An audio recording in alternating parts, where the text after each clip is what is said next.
하나님 말씀 보시겠습니다. 마태복음 11장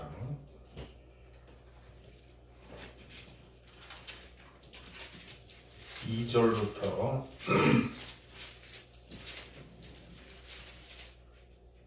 9절까지만 보겠습니다. 마태복음 11장 2절부터 5절까지 말씀 보겠습니다. 요한이 옥에서 그리스도께 하신 일을 듣고 제자들을 보내어 예수께 여짜오되 오실 그이가 당신이오니이까 우리가 다른 일을 기다리오리이까. 예수께서 대답하여 이르시되 너희가 가서 듣고 보는 것을 요한에게 알리되 맹인이 보며 못 걷는 사람이 걸으며 나병 환자가 깨끗함을 받으며 못 듣는 자가 들으며 죽은 자가 살아나며 가난한 자의 복음이 전파된다 하라. 아멘. 아멘.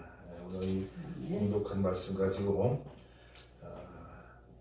참 선지자상 그런 제목으로 잠시 은혜의 말씀을 생각해 보려고 합니다.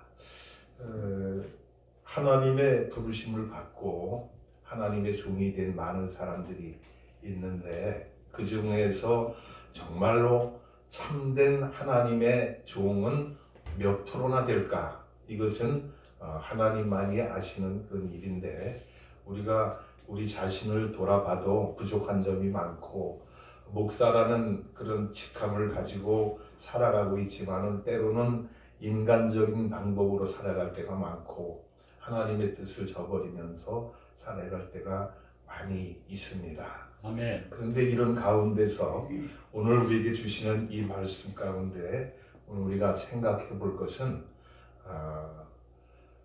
헤롯 안티포스라고 하는 그런 왕이 있었는데 갈릴리와 베레아 지역의 분봉왕이라고 했습니다. 그러니까 쉽게 얘기하면은 우리나라의 제주도 자치시 특별자치시 그 시사 정도 되는 그런 사람이라고 보면은 되겠어요. 그런데 그분이 나라를 이렇게 다스리면서 실정을 했습니다. 실수를 했는데 그 실수가 뭐냐 하면은 자기 동생 빌립의 아내 헤로디아를 강제로다가 자기 아내를 삼아버렸습니다. 인륜적으로 생각을 해도 도저히 있을 수 없는 그런 죄악을 범하고 말았습니다. 헤롯 안티포스 왕이 이렇게 잘못된 악정을 펼칠 때에 세례 요한이 그 잘못된 것을 지적을 하게 됩니다. 그래서 왕에게 당신이 어떻게 동생의 아내를 자기 아내로 삼을 수가 있겠습니까? 하고 그렇게 이제 왕에게 꾸짖었어요. 그러니까 이 광경을 본 헤로디아가 마음이 좋지 않겠지요. 그런데 헤로디아의 딸 살로메라고 하는 여자아이가 있었는데 살로메가 이제 큰 일을 저질렀어요. 무슨 일을 저질렀느냐? 헤로당 생일날 춤을 추면서 아버지의 그 생신을 축하한다고 큰 사람 앞에서 아름다운 춤을 췄어요. 그리고 나서 이 모습을 본 헤롯 왕이 그 살로메에게 하는 말이 네가 그 내 생일날 이렇게 아름다운 춤으로다가 나를 축하해 주니까 너무 반갑고 고맙다 이렇게 얘기를 하면서 내 소원이 무엇이냐? 내 소원을 이야기하면 내가 무엇이든지 다 들어주겠다 그런 얘기를 했어요. 그랬더니 이 살로메가 자라면서 그 요한이가 아버지 왕에 대해서 잘못을 꾸짖고 지적하는 것을 보면서 자랐기 때문에 마음속에 항상 요한이 미운 거예요. 세례 요한이 항상 마음에 가시같이 이렇게 걸려 있는 거예요. 그래서 이 살로메가 아버지한테 하는 얘기가 제가 아버지 앞에 이렇게 춤을 췄으니까 아버지가 나에게 상을 주신다고 그랬는데 선물을 주신다고 그랬는데 그 선물로 그 요한의 목을 잘라서 쟁반 위에 소반 위에 담아가지고 저에게 주시면 좋겠습니다. 이렇게 얘기를 합니다. 참 끔찍한 얘기죠. 선물을 받는데 사람의 목을 잘라서 소반에다 담아가지고 달라. 그러니까 평상시에 마음속에 맺혀 있는 거예요. 원한이 맺혀 있어가지고 그런 이야기를 해가지고 결국은 세례 요한이 참수를 당하고 마는데, 오늘 이 본문의 말씀은 요한이 참수되기 직전에 감옥에 갇혀 있을 때 상황을 이야기하는 그런 장면입니다. 세례 요한이 이제 왕을 꾸짖고 이렇게 자꾸 잘못을 지적하다가 옥에 갇혀 있는데 세례 요한의 제자들이 옥으로다가 이렇게 찾아오는 거예요.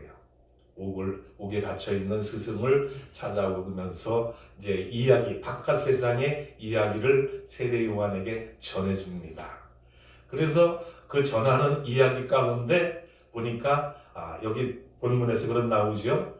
눈먼 자가 보고, 귀머거리가 듣고, 말 못하는 자가 말을 하고, 안진뱅이가 걸어가고, 이런 상황을 옥에 있는 요한에게 이야기를 해주는 거예요. 그러니까 요한이 그 얘기를 딱 들으니까 느낌이 있는 거예요. 무슨 느낌이 오는 거예요. 그래서 저 사람이 과연 메시아일까? 그런 생각이 들었던 거예요. 그래서 제자들을 시켜서 너희가 가서 그분한테 한번 여쭤봐라. 당신이 오실 그인이니까. 오실 그라고 하는 사람은 뭡니까? 바로 메시아를 얘기하는 거예요. 유다 나라에 메시아 사상이 있었잖아요. 장차 메시아가 이 땅에 오셔서 많은 죄인들을 구원해 줄 것이다 라고 하는 그런 사상이 있었는데, 요한이 옥중에서 그 소식을 예수라고 하는 사람이 하는 그 상황을 전해 듣고 나니까 범상치가 않은 거야. 그래서 제자들을 향해서 가서 당신이 오실 그니이니까 한번 물어보라, 그런 이야기를 했습니다. 그리고 그 이야기를 하고 난 뒤에 이제 그 상황을 이야기하면서 예수님께서 하신 말씀이 그 말씀이에요. 내가 너희들에게 무엇을 이야기해 줄까? 본문에 이렇게 말씀을 보면은 5절 이렇게 나와있죠. 맹인이 보며, 못 걷는 사람이 걸으며, 나병한 자가 깨끗함을 받으며, 못 듣는 자가 들으며, 죽은 자가 살아나며, 가난한 자의 복음이 전파된다 하라. 예수님의 말씀입니다. 그러니까 예수님이 세상에 오셔서 많은 불필요한 몸이 장애가 있는 그런 분들에게 이런 것을 베풀어 주신 거예요. 그러니까 나에게 그것을 묻지 말고 내가 하는 행동, 내가 하는 행위에 대해서 너희들이 깨달으라는 그런 얘기를 했습니다.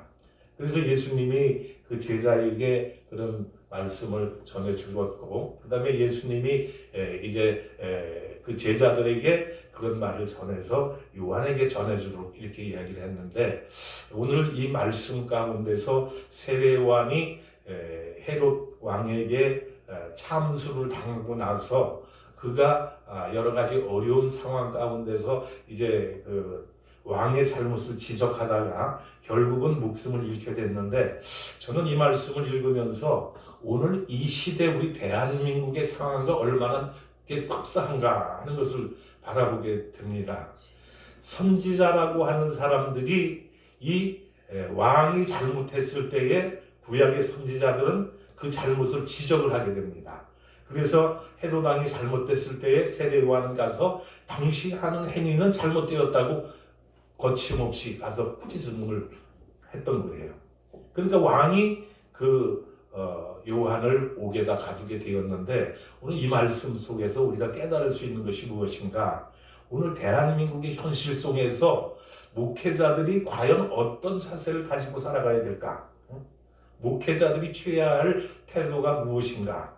지금 대한민국에서 뜻있는 목사님들이 이 정치 돌아가는 현실을 안타까워하고, 그래서 말을 할 때에 이 현실을 갖다가 설교를 하면서 대한민국이 좀 잘 살아보자, 평안해보자, 이렇게 그런 뜻에서 이야기를 하면은 정교 분리라고 하는 말을 내딛어가지고 정치에 대한 얘기를 왜 목사가 하느냐, 그런 얘기들을 많이 하는 것을 보게 됩니다. 그런데 성경에서는요, 선지자들이, 목사들이 왕의 잘못한 것을 봤을 때 당연히 지적을 해야 된다는 거예요. 이게 하나님의 뜻이라는 거예요. 그런데 왜 하나님이 이 뜻을 우리가 저버리고 왕이 정치를 잘못하는 이 상황을 가만히 눈 감고 지켜만 보라고 이야기를 하냐 그런 얘기예요. 대한민국의 현실을 보니까 너무나 어렵고 참으로 우리가 지금 어저께도 보니까 선거법을 통과시켜가지고 앞으로 어떻게 끌고 갈지 모르겠고 그 다음에 조국이라는 사람을 당연히 구속시킬 걸로 국민들의 90% 이상이 그렇게 믿고 있었을 거예요.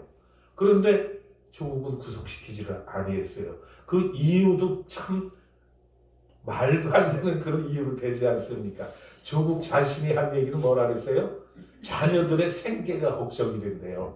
참 삶은 소대가리가 웃을 그런 이야기를 하고 있지 않습니까? 아니 그런 상황 속에서 자기의 재산이 이렇게 많고 이제 다 성숙한 자녀들이 살아가는 게 막막해서 자기를 구속하면 안 된다고 그런 이야기를 했다는 얘기예요. 그 소리를 들으면서 과연 저 사람이 법무부 장관에 잠시 동안이 있었지만은 거기에 있을 만한 자격이 있는 사람인가 아닌가 하는 것을 되돌아 생각을 해보게 되었습니다. 오늘 우리 이런 현실 속에서 하나님의 종들이 취해야 할 태도는 세례 요한과 같이 강력하게 자기의 목숨을 바치면서도 지적할 수 있는 용기가 결단이 필요하다는 생각을 해보게 됩니다. 그래서 요즘에 전광훈 목사님을 구속시켜야 된다고 경찰에서 구속영장을 발부를 했잖아요. 그런데 그 구속영장을 발부를 했는데 검찰에서 그거를 약간 좀 이제 제지를 하는 그런 뜻한 그런 뉘앙스를 풍기고 있는데 우리가 봐서는 절대 구속해야 할 만한 그런 죄를 짓지 않았습니다. 구속을 하면 당연히 조국을 해야지. 그렇지 않습니까? 조국과 같이 그렇게 엄청난 죄를 저지른 사람은 구속 영장을 기각시켜버리고 전광훈 목사님 같이 애국운동하고 나라를 살리겠다고 하는 사람은 영장을 발부해서 구속시켜야 된다고 이야기를 하면은 이 나라가 과연 제대로 된 나라인가 그런 생각을 해보게 된다는 말씀입니다. 오늘 우리는 이 현실 속에서 하나님 앞에 의지하는 길밖에 없어요. 하나님께서 함께 해주셔야 이 나라가 살아난다는 말씀입니다. 그래서 오늘 이 말씀 속에서 저는 생각하는 것이 예수님께서 요한의 제자들이 가고 난 뒤에 사람들에게 묻습니다. 너희들이 광야에 무엇하러 나왔느냐? 무엇을 구경하러 나왔느냐? 흔들리는 갈대냐? 아니면 화려한 옷을 입은 자들이냐? 아니면 선지자를 보러 나왔느냐? 이렇게 질문을 하는 것을 보면서 오늘 청와대 앞에 광약교회에 모여있는 사람들이 바람에 흔들리는 갈대를 보러 거기에 모인 건 아니잖아요.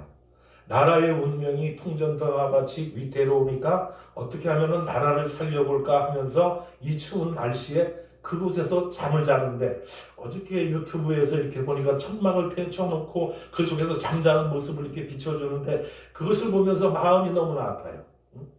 이 추운 겨울에 그 텐트 하나 쳐놓고 텐트 속에서 잠을 자는 그런 사람들을 볼 때에 저들의 마음이 과연 어떨까?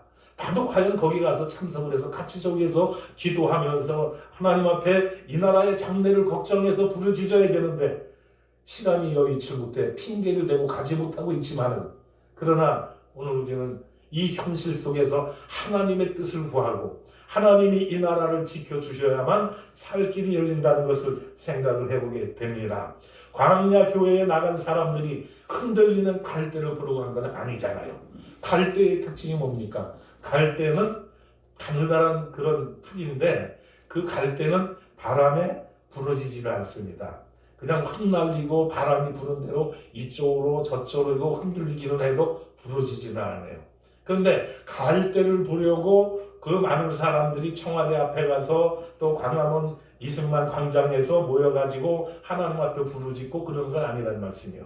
그러면 너희들이 그 갈대를 보러 오지 않았으면 그럼 화려한 옷을 입은 자를 보러 왔느냐? 이런 질문을 하시는데 화려한 옷을 입은 자는 어디에 있다 그랬어요? 여기에 있지 아니하고 왕궁에 있다.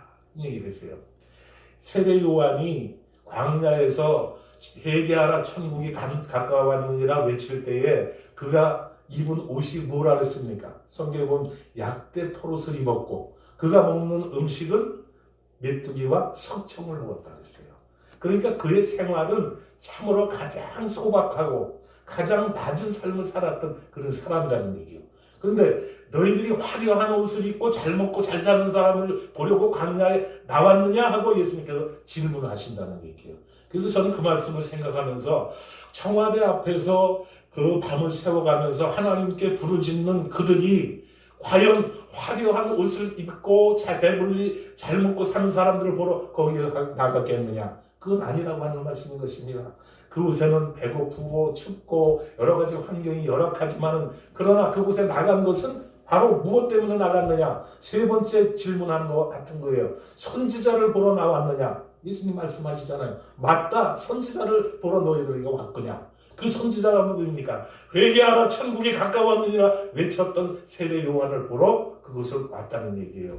근데 세례 요한을 우리가 여기서 잠깐 생각해 보면 세례 요한이 예수님에게 요단강에서 세례를 베풀지 않습니까? 세례를 베풀고 하나님의 아들인 것을 어렴풋이 알면서도 오실 그이가 당신이니까라고 제자들을 통해서 반문을 하는 것을 보면은 세례 요한도 예수님 메시아에 대한 확신이 100%는 아니었다는 것을 우리가 느낄 수가 있는 것입니다. 그래서 제자들을 보내서 오실 메시아가 당신입니까? 라고 질문을 던지는 것을 볼 수가 있습니다. 세례 요한과 같이 그렇게 큰 위대한 사람이 예수님에 대해서 반신반의하는 걸 보면 이 세상 이 시대를 살아가는 하나님의 종들이 반신반의하는 것도 그렇게 하겠구나 하는 그런 생각이 들기는 해요.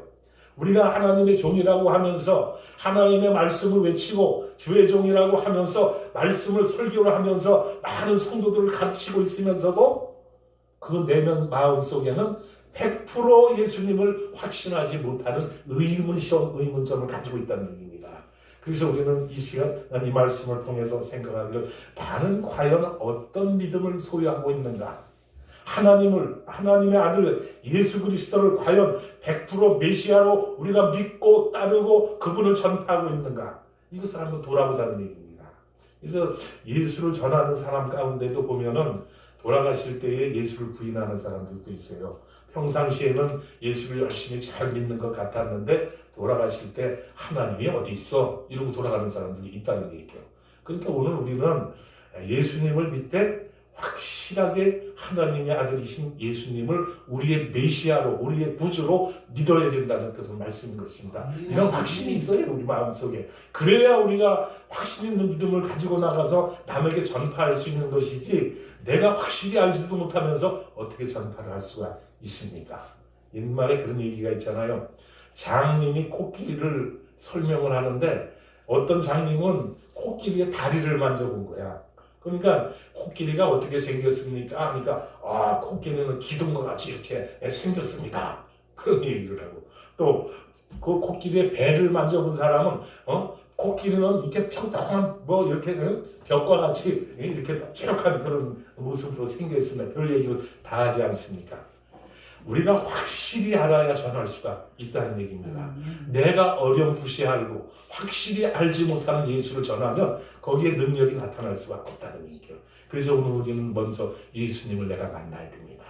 예수님은 나의 구주로 확신을 하고 예수님이 나를 위해서 이 땅에 오신 것과 나를 위해서 십자가에 달려 돌아가셨다는 확신 있는 믿음을 소유해야 된다고 하는 말씀이요. 이런 확신 가운데 말씀을 증거하면 그 말씀을 듣는 사람들이 은혜를 받고 예수님을 만나게 되고 예수님의 은혜를 체험하게 된다고 하는 말씀입니다. 그래서 오늘 우리는 예수님을 먼저 내가 만나고 예수님을 체험해서 확실한 우리의 구주로 메시아로 섬기며 살아가야 된다는 믿음을 소유해야 될 줄로 믿는 것입니다. 오늘 우리가 에덴 복지 선교회를 만들어 놓고 이제 이곳에 와서 이렇게 예배를 드리는데 이곳에 다른 사람들이 보면 그럴 거예요. 너희들이 그곳에 뭐하러 갔느냐? 거기 가서 흔들리는 이 나무 자락들 보러 왔느냐? 물어볼 거예요. 아니면 화려한 옷 입은 자를 보러 거기 갔느냐? 여긴 그렇진 않잖아요. 화려한 입은 자들도 없고 이 주위의 환경도 아직까지는 정리가 덜 돼서 좀 그렇고 하지만 여기에는 예수님이 예수님이 역사하신다는 확신을 가졌기 때문에 나온 것 아니냐 그런 얘기입니다. 그런 믿음이 없이 여기를 어떻게 나오겠어요? 그렇지 않습니까? 세상 사람들이 보기에는 건물이 그렇게 화려하고 좋은 것도 아니고 또 많은 사람들이 나와서 하나님을 찬양하는 것도 아니지만은, 그러나 여기 나와 있는 우리 모든 회원들, 목사님들, 권사님들, 장로님들 계신다는 확신을 갖기 때문에 나오는 거라, 그런 얘기입니다. 여기에 주님은 살아서 계십니다. 역사하십니다. 성령으로 오셔서 이 에덴 복지 선교회 또 은혜 기도원을 하나님이 지금 이 시간도 우리와 함께 하신다고 하는 이런 믿음, 이 믿음 하나가 우리 있기 때문에 추운 겨울날도 마다하지 않고 이렇게 오지 않았냐, 그런 얘기입니다. 저는 오면서 그런 생각을 해봤어요. 날씨가 오늘 좀 굉장히 춥고 쌀쌀한데 내가 포천까지 왜 가야 되는가? 차를 타고 오면서 보니까 시간이 1시간 정도 걸려요. 나오는 시간이 1시간 걸리는데 예수님이 계시니까 나온다는 거예요. 예수님이 여기 안 계시면 뭐하러 거기 시간 버리고 가면서 기름 떼가면서 또 거기 그 톨비가 3,200원인가 얼마 나오면서 뭐하러 여기 오겠어요? 우리 홍 권사님 같은 경우에 그 인천인가 어디에서 여기 뭐하러 오시겠어요? 여기에 예수님이 계시고 성령이 함께 하시고 우리와 함께 하신다는 확신을 가지고 있기 때문에 오셨다는 얘기입니다. 그렇지 않습니까? 그래서 우리는 예수님이 나의 구주고 예수님이 우리와 함께 하시고 우리가 하나님의 아들이신 예수님을 나의 구주로 믿고 그분을 따라서 순종하면서 나가면 우리와 함께 하신다는 거예요. 성령이 이 시간 우리와 함께 하시는 줄로 믿습니다. 우리의 마음속에 오셔서 우리의 마음을 위로하시고 힘들고 병들고 지친 자들에게 능력을 주시고 치료를 주시는 거예요. 오늘 보는 말씀이 그러잖아요. 눈먼 자가 눈을 뜨고 안순뱅이가 일어나고 귀머거리가 귀가 열리고 안순뱅이가 일어나고 하나님의 능력이 나타난다는 거예요. 이곳을 믿음으로 찾아온 여러분들에게 이러한 기적이 나타날 일을 예수님의 이름으로 축복합니다. 예수님의 이름을 믿고 예수님의 능력을 믿고 예수님이 함께 하신다는, 예수님이 나를 치유해 주신다는 이런 확신을 믿음을 갖고 우리가 나오면은 하나님이 우리의 모든 것들을 해결해 주신다고 하는 말씀이었습니다. 믿음이 없이는 하나님을 기쁘시게 못하나니 히브리서에서 말씀하고 있지 않습니까? 믿음은 바라는 것들의 실상이요 보지 못하는 것들의 증거라고 말씀하지 않습니까? 우리는 믿음을 가져야 된다는 거예요. 믿음. 이곳에 나올 때도 하나님이 우리와 함께 하신다는 임마누엘의 하나님으로서 우리와 함께 하신다는 이런 믿음을 가지고 이곳을 나와야 된다고 하는 말씀입니다. 그러면은 머지않아 하나님이 때가 되면 하나님이 이곳에 귀한 에덴 복지 선교회를 크게 세워주실 것이고 우리 에덴 복지 선교회를 통해서 이 시대에 하나님이 필요한 그런 역사를 감당하지 않을까, 그런 생각을 해봅니다. 많은 종들이 있지만은 그분들이 과연 예수님을 구주로 믿고 예수님이 확실한 자기의 메시아라는 것을 믿고 전하는 사람이 어디에 있을까? 유대 나라에는 아직도 메시아가 오지 않았다고 유대교 사람들은 그렇게 알고 있습니다.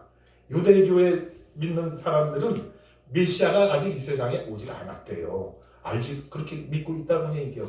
그런데 우리는 예수님을 메시아로 알고 믿고 있지 않습니까? 우리 예수님이 오셔서 이 세상에서 행하신 행적과 그의 행하신 기적과 이사를 보면 알 수 있지 않습니까? 안순뱅이가 일어나고 눈먼 자가 눈을 뜨고 귀머거리가 들리게 되고 말을 못하는 벙어리가 말을 하게 되고 마지막으로 죽은 자가 살아나는 것을 너희가 보지 않았느냐, 그런 얘기예요.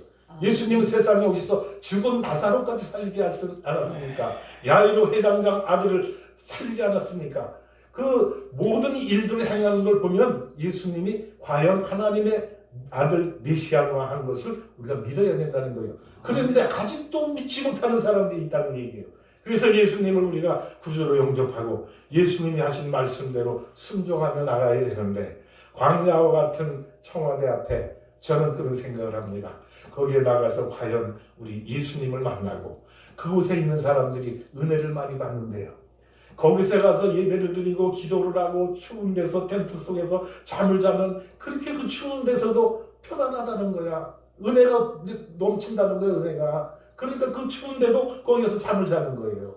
그 맛을 알아야 되는 거예요. 하나님이 함께 하시고 성령이 역사하셔서 함께 하시는 것을 우리가 거기서 깨닫고 믿고 해야 된다고 하는 말씀인 것입니다. 그래서 지금 정광 목사님을 구속영장을 신청을 해서 구속을 시키겠다고 그러는데, 그것은 한낱 인간들의 생각이고 하나님이 함께 하시면 구속하는 일이 없을 줄로 믿습니다. 아멘. 왜냐하면은 지금 대한민국의 모든 백성들이 다 지금 나라가 위태롭다고 얘기하지 않습니까? 되어지는 현실을 보면은 참으로 안타깝고, 이게 어떻게 대한민국이 어떻게 세워진 나라인데 이 꼬라지가 됐냐고 서둘 이구동성으로 탄식을 하고 있어요. 탄식을 하고 있어요. 그러니까 오늘 우리 하나님을 믿는 하나님의 백성들은 이 나라, 이 민족의 장래를 위해서 하나님 앞에 기도해야 돼. 하나님 앞에 기도하고, 하나님 이 민족을 살려주세요. 너무나 우리나라가 위기 가운데 있습니다. 나라를 이끌어가는 정치하는 대통령이라고 하는 사람이 과연 제대로 정치를 하고 있는가? 정치를 제대로 못한다면 세례 요한과 같이 가서 지적할 수 있는 용기 있는 하나님의 종들이 많이 나타나야 된다고 하는 말씀인 것입니다. 그렇게 해서 이 정권을 바로잡고 바로 세우고, 문재인 대통령을 꼭 끌어내는 목적이 아니고 문재인 대통령이 회개하고 바른 길로 돌아서면 그것이 최고 아니겠습니까? 그렇지 않다면 끌어내서라도 정권을 교체해야 된다는 말씀이에요.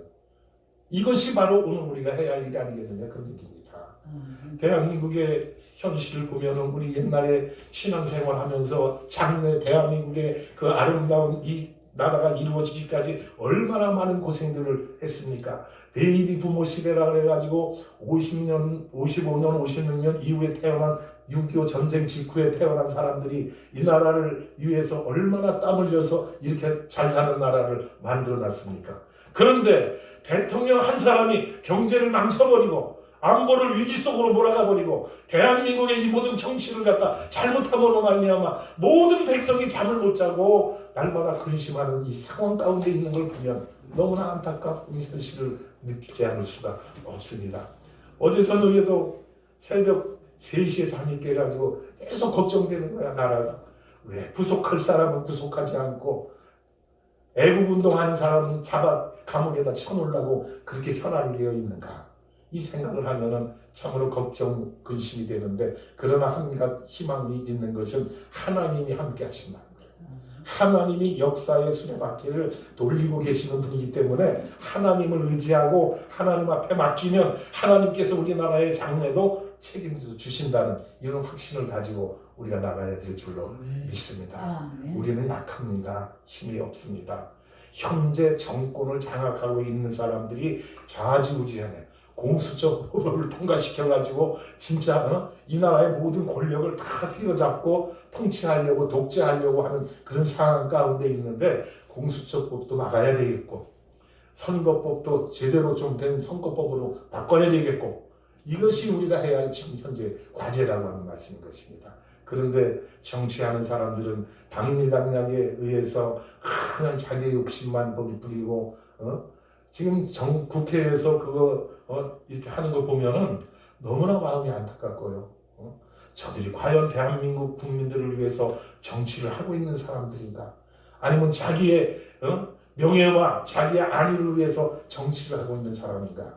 그것을 우리가 다시 한번 생각해 보게 됩니다. 그래서 내년 4월 총선에서는 하나님을 제대로 섬기고 백성들을 위하는 그런 국회의원들이 많이 나와서 이 나라를 바로잡고 헌법 질서를 지키고 이 나라를 바른 길로 이끌어갈 수 있도록 우리가 하나님 앞에 기도하고 노력하면서 우리가 해야 할 일이 무엇입니까?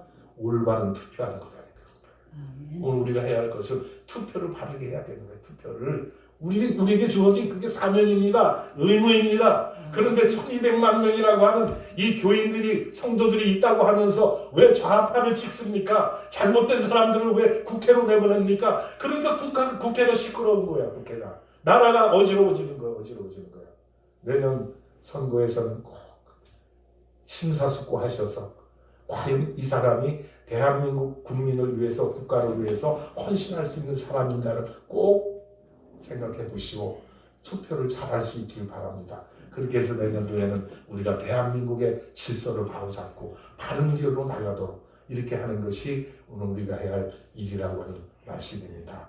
그래서 예수님께서 하신 이 말씀 이렇게 얘기를 합니다. 요한이가 예수님에게 뭐라 그랬었냐면은 나는 너희에게 물로 세례를 베풀었으나 그는 너희에게 성령으로 세례를 베풀리라. 나는 그분의 신들매도 감당하기 어렵다.